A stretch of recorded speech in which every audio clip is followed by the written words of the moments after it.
जो नैनों में पूतली त्यो मालिक घट माही। मूर्ख लोग न जानही बाहर ढूंढन जाहि कबीरा। बाहर ढूंढन जाही। जो नैनों में पूतली त्यो मालिक घट माही। मूर्ख लोग न जानही बाहर ढूंढन जाहि कबीरा। बाहर ढूंढन जाहि। Harish, can you read the translation for me, please? With the title.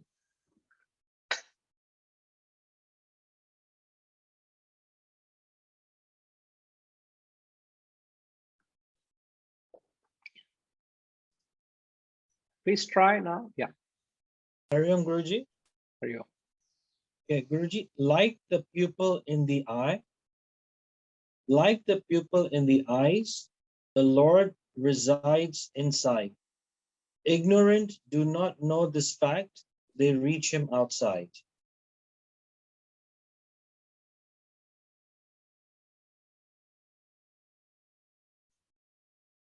Can you read this once again? Yes, please. Like the pupil in the eye, like the pupil in the eyes, the Lord resides inside.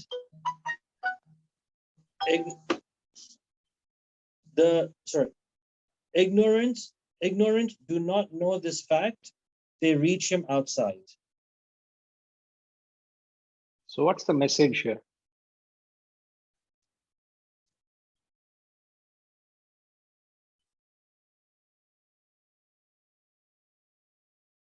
From what I understand, Guruji, is we are seeking ourselves outside in the world when everything is within us internally. We keep going outward when we should be actually looking inward.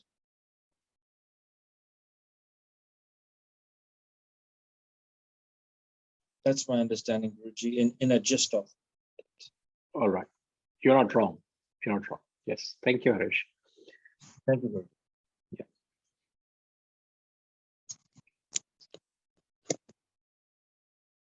Thanks, Ma. Like the pupil in the eyes, the Lord resides inside.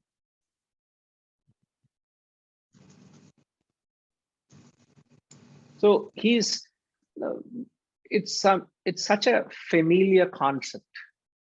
What's the familiarity of this concept? The familiarity of the concept, which we all know and heard many number of times, is God is within. The Lord is residing within us. Now, what do you understand by that? You've heard it. How many times you have heard it? Rajima, how many times you have heard it? Can you put a count to it? Countless times, Guruji. Countless times you've heard it. Okay, let me hear from anybody else. Sushma Ma, how many times you've heard it that God is within you? Maybe she would have heard a lot more than all of us. Yes, Guruji, I've heard it a lot of times and also think about it a lot of times. But I don't know how to explain. No. I only want to know how many times you've heard, if at all you heard. So as you rightly said, you heard a lot of times, isn't it? Yes. So thanks for thinking along and giving me a chance to make a certain point. Now, what the point I'm saying is all of us have heard it umpty number of times, but has it set you to think in that direction and go inward?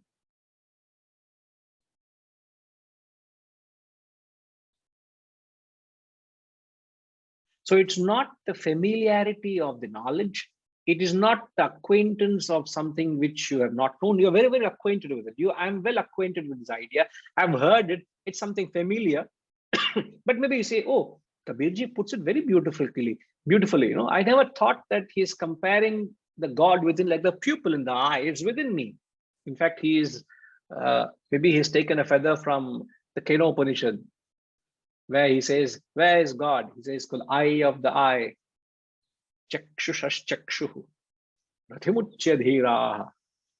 He says, it's within me. So if you remember the Keno Upanishad, we said, what is God? It is the Shrotrasya Shrotram. Manaso manoyat vachoha vachagosa upranasya pranaha. Chakshushash chakshurathimutya dhiraha. Pretyasma lokadamrita bhavanti. The highest declaration of the Upanishad, where he says, one of the best descriptions or definitions of God, we learned that. What is God? He says, it's the eye of the eye. It is not what your eyes see, it's that which enables your eyes to see whatever it sees. It's not what you hear, it's that which facilitates your ear to hear whatever you hear. It's not what you're hearing now is God. It is that which makes you hear. Oh, what makes me hear is the sound system, which is very good. No, it is not the sound system that is making you hear what is good. There's something when you go within the ear, there's something deep within that enables your ear to hear sound and perceive it and so on. So what's the point? So we have heard it in different contexts, but what is the point is when the sadhak, Ashama, you were talking of sadhak yesterday, when the sadhak has done enough tapas and when he is ready to receive this knowledge, that is when it will set him in that direction to pursue the truth. Otherwise, any number of times you are told, it will have no impact on you because you are not ready for it. Otherwise, a simple message like this, you will grapple it to your soul, as Shakespeare says, with hoops of steel, he says. If you have tried any true friend or a comrade, he says, you grapple him to thy soul with hoops of steel, because that guy is a man of stuff. Don't let go of him. So if there is an idea that appeals to you, you got to hold on to it. But the question is, it is not having an impact. Why? How do I say it's not having an impact?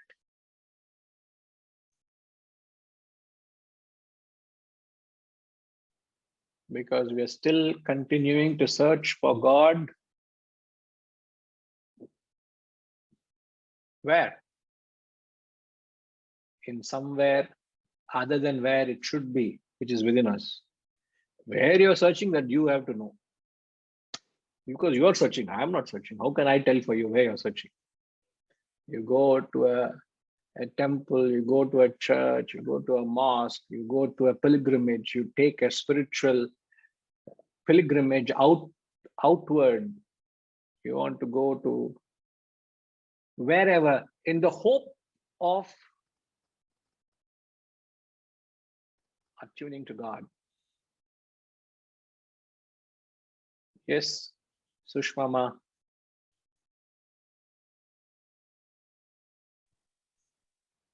I just want, when you asked me, I didn't know what to say, but just reflecting, I feel that one thing I strongly believe that whatever I'm doing, God is, as you say, enlivening it.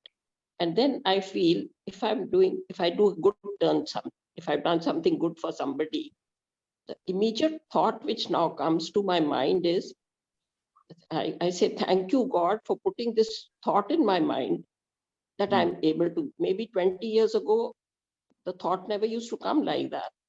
But now I feel immediately I thank God that, thank you, God, for making me feel that I want to do this something good. So I don't know whether that means that you're feeling God inside you or not.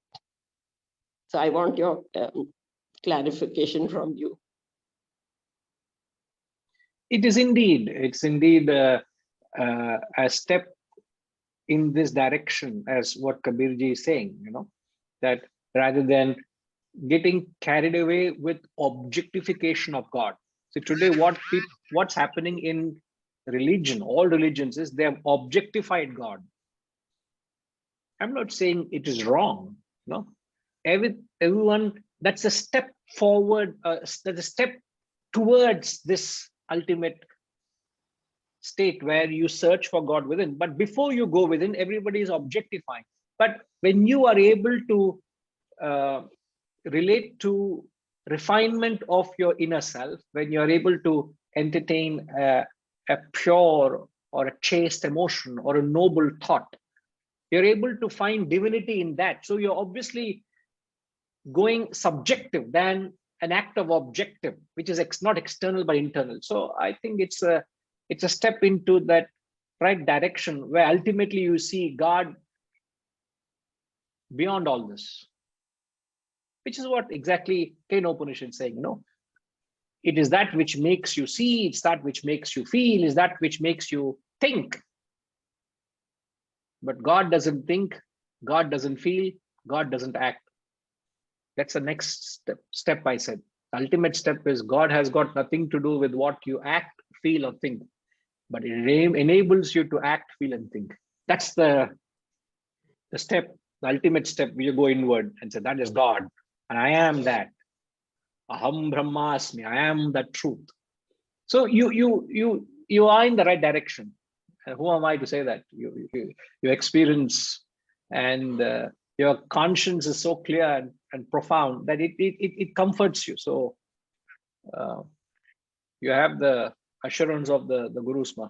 Please intensify it. All right, ma. Thank you, sir. Namaskar. Thank you, Guruji. Yes, ma. Yes, ma. Most welcome.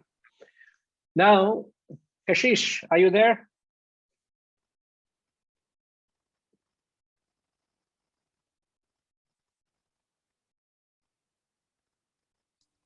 Yes, Guruji, I'm here. Yes, Kashish. Now, you have been following. Yes. What were you following? Following the idea of introspection and looking in oneself and listening for God within, rather than, trying to find him elsewhere where he doesn't reside. No, he resides there also. I didn't say that. I didn't Well, say he God resides there. doesn't. No, I He didn't say resides there, God but you doesn't. can't. Yeah. No, he resides there. He's there up in the mountains where he would go to see Lord Balaji. He's very much there. He's there in Mecca. He's there in Rishikesh. He's there in Varanasi. He's there in all the places where people have intensified God, seemingly so, and it's there. But you can only recognize it there only when you realize it within. Okay. Yes. Okay. You may say, no, why I wanted to interact with you is you may say, sir, Guruji, it's good to talk all these things, but I am not interested in seeing God now. I have better things in life. Is it possible that you can say that, isn't it? At the stage of your life where you are in, you say, I don't want to realize God now, Guruji. So how do I find application of this mantra, of this verse in my life? That is what I wanted to ask you. Now, when we talk of God is within, that is coming from an absolute standpoint, from a very high elevated standpoint. That may not have a direct, I'm just assuming that it may not have a direct relevance or a reference to your life and your purpose. All right, now, okay, I may be wrong, but you're pretty spot on. okay, so my choice of wanting to speak with you is not wrong then. Okay, now, can you think along the concept and bring it down from a relative perspective, which it has a direct relevance to your life far more than anybody else, because everybody's life for that matter perfect in fact, but the same concept from a relative perspective, can you give it an original thought? As in how to apply that to my daily life? No, you said God, the text is saying, which you Yes. understand, God is not outside, is inside. The same thing from a relative level, how do you say it? That's all I'm asking. The same thing from a relative perspective, which has a direct relevance to your life.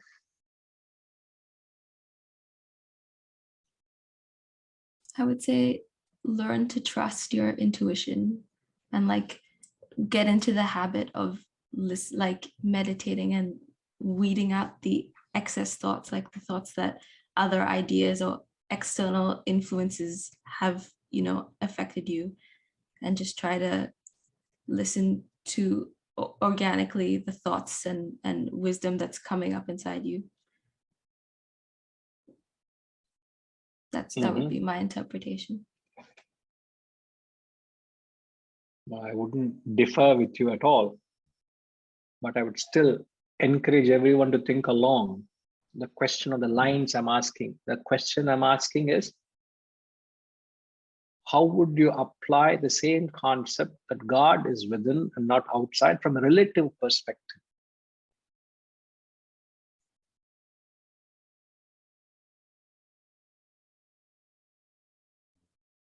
I'm not sure.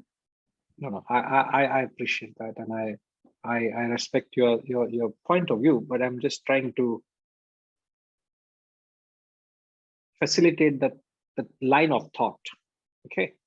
Now, thanks, Kashish, but don't cut off your video, please. Okay. All right. Thank you, Gurji. Thank you, Kashish. See, how should be the line of thought in answering this question is, if you're trying to describe God, how would you describe God?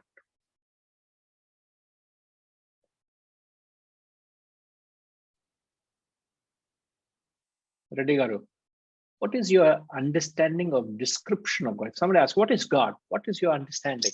Don't philosophize, but give me in the context, please. Pranam Guruji. So I visualize is an invisible force. Okay. What else?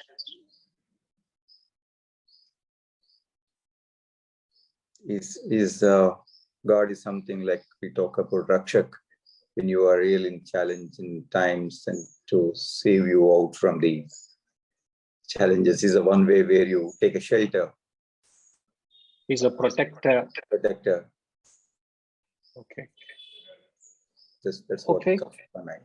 Okay. Let me ask somebody else. Not that you're wrong, sir.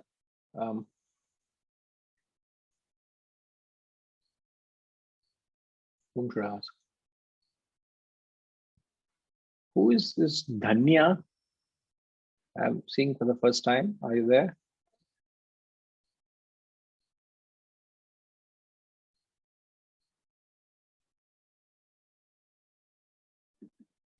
Guruji, she's Padmini Ma's daughter. Oh, okay. Yeah, I'm here. Sorry, it took me a while to unmute. No problem. Dhanya ho. Yeah. You know that phrase, no? Yeah. Content. Aap dhanya ho. Acha. Yes. No, because your parents have given you the name Dhanya, I'm saying Dhanya ho. Acha, Dhanya, what is your understanding of God? Means what the various descriptions you could have heard of that unknown truth, as Reddy Garu said, it is an unseen power or force. But how else they have described it? Any idea?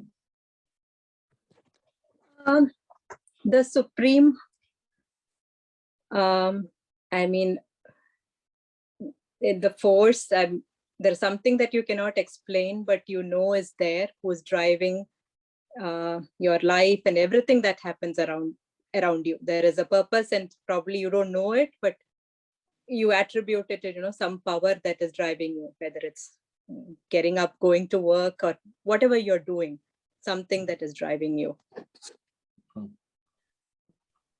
Okay. See, I wanted you all to think in line.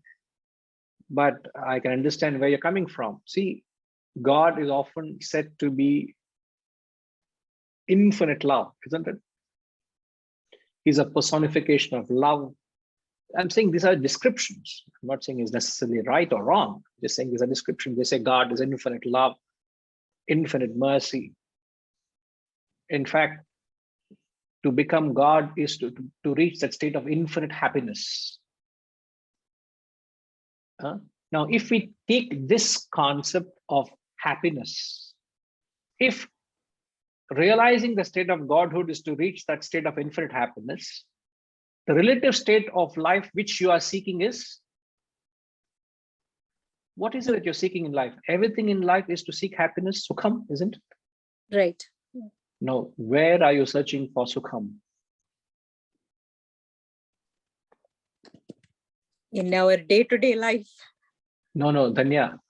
The question is, in the context, where is everybody trying to seek God?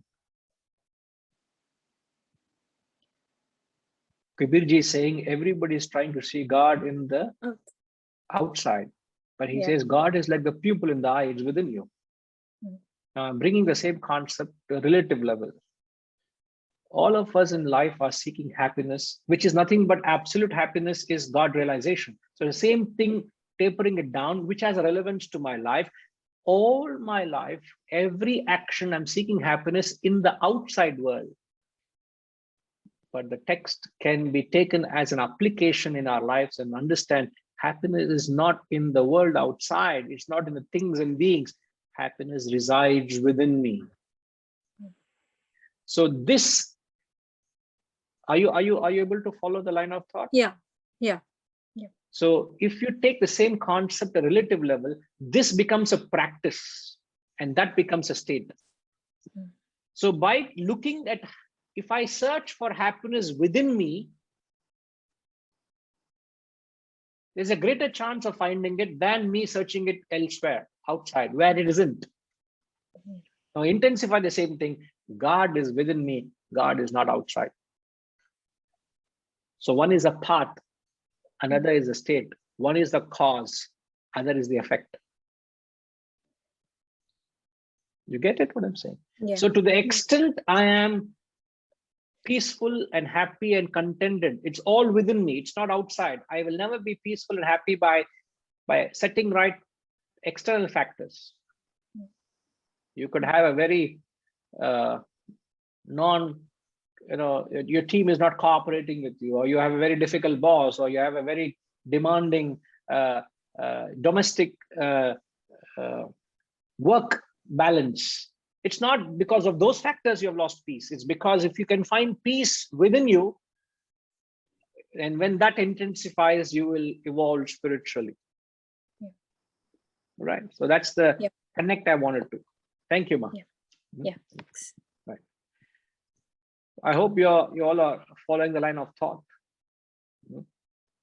As the great Schopenhauer said, it is difficult to find happiness in oneself. It is impossible to find it anywhere else. The German philosopher Arthur Schopenhauer said, it is difficult to find happiness in oneself. It is impossible to find it anywhere else. The same thing Kabirji is saying, it is difficult to find God outside. It's because it is within you. So search within. So your spiritual journey starts with Saguna Upasana and then comes to Nirguna Upasana. Saguna is, guna is a quality or a trait or an attribute. So you start your spiritual journey with worshipping a God with a form, Saguna, and then you reach a state where you worship God without a form. It becomes Nirguna, without attributes. You start there, no doubt, but you have to rise above that and get to it. In fact, before I get to GB Giragaru, I want to share this picture. Whenever you see a portrait of Lord Rama, Sita Ma, with Lakshmana, And Hanumanji is always, full of devotion. He's bowing down, he's kneeling down, looking up to Rama, Lord Rama. And it is the same Hanumanji, who tore open his chest and said that same Rama is within me. So in the first picture, Hanumanji is objectifying, idealizing Rama. The second picture, he has internalized and he's become one with Rama. So this is the journey. This picture denotes the journey. This picture is the destination, the goal you achieve, that God is within you. I can't think of any more powerful picture that conveys the message than this. Very, very powerful. Again, it's nothing new. It's not that we have not heard this, seen this, but the question is, are you ready for it? So the accent here is not on what is said. The question is, how ready are you to process what is said? So when you become ready, that very moment, the search becomes within. So the outward frills. What is the frill, ma? Ushama, what is the word frill? What do you mean by frill?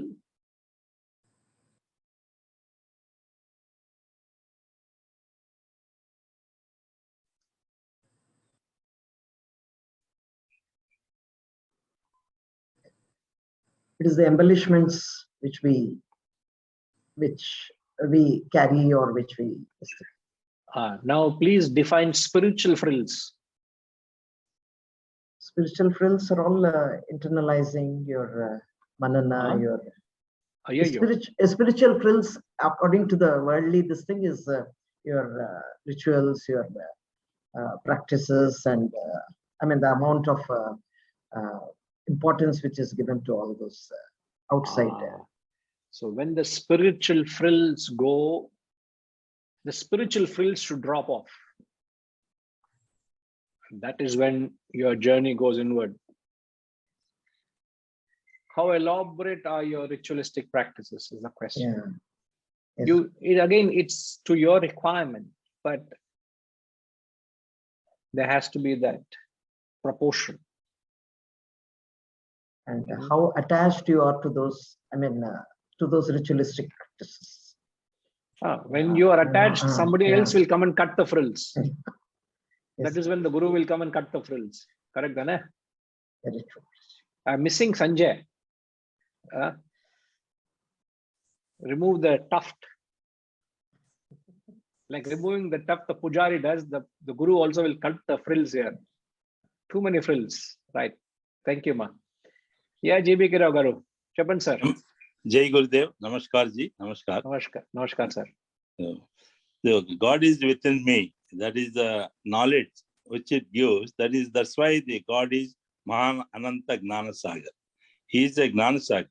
So unless we get that knowledge, we will not know all these five senses. Each sense is the tongue is there, but if you can't taste it, you can't. That is who is giving the taste. Is behind that, he is the one. Like the touching, that is sparsh. Sparsh also, the skin is there. People don't get that.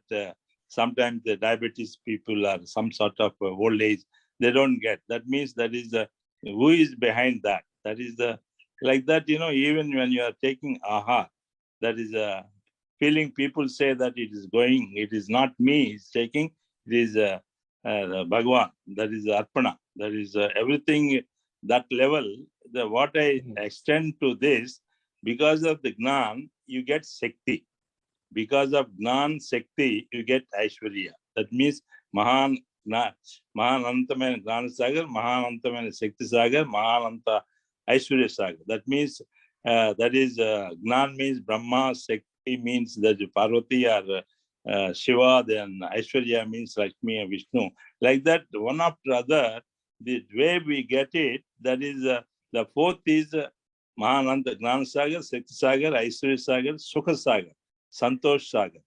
you don't get santosh without these four. Without these five, you can't get, that is anand. Without this six, you don't get shanti. Without that, like, daya, karuna, shama, that is final, that is the love. Love means that is unconditional love. This is the Bhagavan is being described with this type of one after other. You reach the stages that is ultimately to become unconditional love. That is the stage, that is the Bhagavan. What I feel, you may correct me if I am wrong. No. Very well said. Correct. It is. There's so much in it, as you rightly said, the various elements. Correct, sir. Thank you. Thank Jai you. Guru. Namaskar. Namaskar. Namaskar. Namaskar.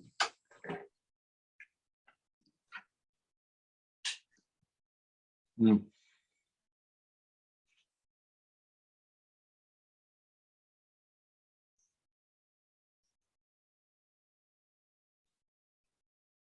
So again, as I said, you may not be searching for God, but you're searching for happiness. So make sure the search is inward so that it leads you in the journey of getting to that state of ultimate state of Godhood. And that's the connect I wanted to draw. But the text directly, the mantra doesn't talk of it. The verse doesn't talk of it. He's only talking of Godhood. Okay.